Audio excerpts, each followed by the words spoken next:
आजपासून जवळपास 2,500 वर्षापूर्वी राज्यशास्त्राचा जनक अरिस्टॉटल याने 158 नगरराज्यांच्या संविधानाचे अध्ययन केलं आणि त्या अध्ययनातून त्यांनी सर्वोत्कृष्ट राज्य कसं असलं पाहिजे ते स्वतःच्या भाषेत मांडलं.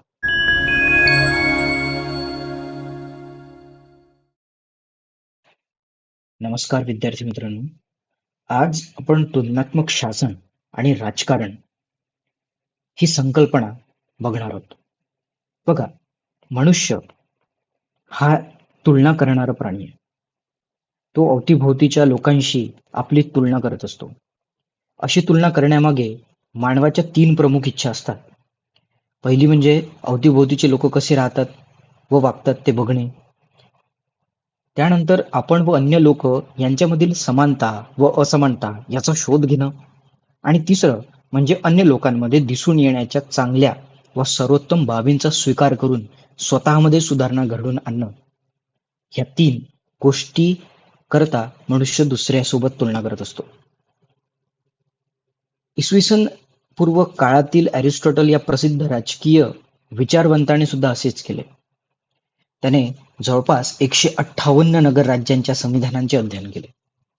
आता त्यावेळी त्याचं कारण काय होतं, तर अरिस्टॉटलच्या निवासस्थान असणाऱ्या नगरराज्याच्या अवतीभोवती असणाऱ्या तत्कालीन ग्रीक नगरराज्यामध्ये वारंवार राज्यक्रांत्या होत होत्या आणि त्यामुळं त्यानं आजूबाजूच्या देशाच्या 158 नगरराज्यांच्या संविधानाचं अध्ययन करायचं ठरवलं.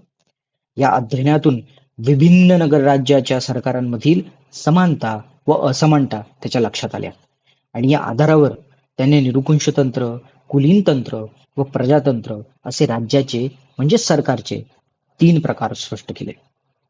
आणि तसेच या 3 प्रकारांमधील फरक व प्रत्येक प्रकाराची वैशिष्ट्ये त्यांना स्पष्ट केली. आदर्श राज्य, आयडियल स्टेट ऑफ अरिस्टॉटल ही संकल्पना त्यांना त्यावेळेस मांडली. आज आपण जो मुद्दा या ठिकाणी घेऊन आलोय तो म्हणजे तुलनात्मक राजकारण आणि शासन. जे अरिस्टॉटलनं केलं त्यावेळेला ते तुलनात्मक राजकारणच होतं. ते तुलनात्मक राजकारणाचा अभ्यासच होता आणि म्हणूनच अरिस्टॉटलला तुलनात्मक राज्यशास्त्राचा, तुलनात्मक राजकारणाचा, तुलनात्मक शासनाचा पिता म्हटल्या गेलेला आहे. Father of comparative politics. आता जेव्हा आपण तुलनात्मक राजकारण म्हणतो, बघा, राजकारण म्हणजे काय आणि तुलनात्मक म्हणजे काय? राजकारण म्हणजे सत्तेच्या विभागणीचं, वितरणाचा अभ्यास करणं आणि तुलना म्हणजे कंपॅरिझन करणं. 2 वेगवेगळ्या किंवा 2 पेक्षा जास्त गोष्टींची कंपॅरिझन करणं, तुलना करणं. आता तुलनात्मक राजकारण म्हणजे काय, तर वेगवेगळ्या देशांच्या राजकीय व्यवस्था, त्यांची शासन पद्धती, संस्था आणि राजकीय प्रक्रिया यांचा अभ्यास करणं, त्यांची तुलना करणं. एकाच देशाचा अभ्यास न करता अनेक देशांचा एकत्र अभ्यास करणं म्हणजे तुलनात्मक राजकारण. उदाहरणास्तव भारतामध्ये लोकशाही आहे, चीनमध्ये एक पक्षीय व्यवस्था आहे, अमेरिकेमध्ये अध्यक्षीय शासन पद्धती आहे आणि इंग्लंडमध्ये संसदीय शासन पद्धती आहे. या सर्व राजकारणांचा तुलनात्मक अभ्यास करणं, कंपॅरेटिव्ह पॉलिटिक्स करणं, तुलनात्मक राजकारण करणं याला म्हणतात. जसं भारत आहे, अमेरिका आहे, चीन आहे, या 3ही देशामध्ये संविधान आहे, सरकार आहे, या देशामध्ये सत्ता आहे. पण सत्तेचा वापर कसा केला जातो? भारतामध्ये सुद्धा संविधान आहे, अमेरिकेमध्ये सुद्धा संविधान आहे आणि सत्ता सुद्धा आहे. पण ह्या सत्तेचं वाटप कसं आहे, त्याचा वापर कसा आहे, लोक त्या सत्तेमध्ये किती सहभागी आहेत, त्या निर्णय प्रक्रियेमध्ये किती सहभागी आहेत लोक, या सर्वांचा तुलनात्मक अभ्यास करणं, तुलना करणं म्हणजे तुलनात्मक राजकारण आहे. तुलनात्मक राजकारणाची व्याख्या आपण या प्रकारे करू शकतो. तुलनात्मक राजकारण म्हणजे विविध देशांच्या राजकीय प्रणालींचा तुलनात्मक अभ्यास करून राजकीय वर्तन, संस्था आणि शासन पद्धती समजून घेण्याची एक शास्त्रीय पद्धत. आता तुलनात्मक शासन म्हणजे काय, तर वेगवेगळ्या देशातील शासन पद्धती असतील, संविधान असतील, कार्यपालिका असतील, विधिमंडळ असतील, न्यायपालिका असतील, यांची तुलना करून केलेला अभ्यास म्हणजे तुलनात्मक शासन. तुलनात्मक राजकारणामध्ये तुलनात्मक शासन येणार. तुलनात्मक राजकारणामध्ये तुलनात्मक शासक येणार. तुलनात्मक शासन कधी येणार? जेव्हा आपण खोलावर जाऊन त्या देशाच्या कार्यप्रणालीचा अभ्यास करू, त्याची एकमेकांमध्ये तुलना करू. जसे भारतामध्ये पंतप्रधान आहेत, अमेरिकेमध्ये जसं आपण इथे बघितलं होतं की अमेरिकेमध्ये पण संसद आहे, अमेरिकेमध्ये पण संविधान आहे, पण भारताचे पंतप्रधान आणि अमेरिकेमध्ये राष्ट्राध्यक्ष आणि ब्रिटनमध्ये असलेली मंत्रिमंडळ व्यवस्था ह्यामधलं जे वितरण आहे, सत्तेचं वितरण, याचा तुलनात्मक अभ्यास करणं म्हणजे तुलनात्मक शासन. आता भारतामध्ये संसदीय शासन पद्धती आहे, अमेरिकेमध्ये अध्यक्षीय शासन पद्धती आहे आणि ब्रिटनमध्ये घटनात्मक राजेशाही आहे.